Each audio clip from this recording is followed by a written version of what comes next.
If you have ever tried to export something on your CapCut during editing and you are being hit with this message, you are using the following pro features and you have to either get the subscription or go back to edit. So one of my students just called me right now that he was editing and he hate this message and he doesn't know what to do. So I feel recording this video could be also helping other people out there that have this same problem. So I'll be showing you how to resolve this. So normally when you see this message, is because you are using some features in CapCut that are meant for pro, and if you're using the free plan, you will have to remove those things or either subscribe to pro. So now let me show you how to remove them. But getting pro is straightforward.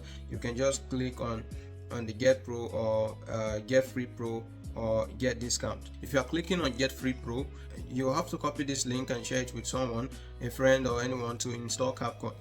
And if they successfully do that, both of you would have 7 days of free pro features to use. The main thing I want to show you today is this. So once you have this and you want to, let's say, remove this, sometimes it might be your captions and you don't really want to remove your captions. So in that way, maybe it will be you recreating your captions word for word and then copying the caption that CapCut have generated to paste into your text box.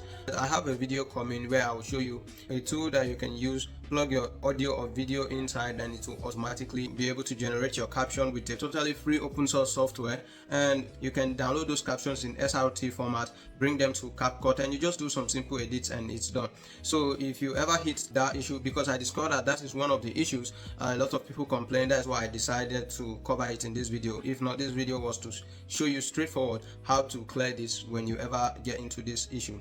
So now what you do is you come to where the pro materials are, and if you look close by your right, you will see that it will give you the exact timestamps where these pro materials are. So if you like, you can just go back to your timestamp or click here and it will take you to the exact spot where it is. So no need to go and start looking for it in my timestamp. So I'll just click on it here, and when you click here, it will take you to this point. And this particular one is a transition we are using. If I click on it, you see is this transition. So I can just delete it by hitting my backspace or delete button, and that one is gone. And the second one is actually, I can go back to export so that I can see where it is.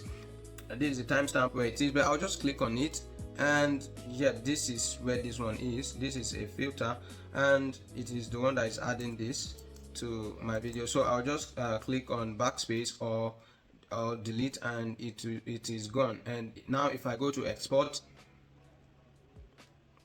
I'll be able to export my video without having to pay for pros. This is our quick tips series where we show you some quick tips and help you resolve some issues you may be facing along your YouTube journey. So do well to subscribe to the channel and comment anything you are facing, or if you have any issues creating your YouTube video, let me know in the comment section and I'll be glad to help you resolve that. See you in the next one.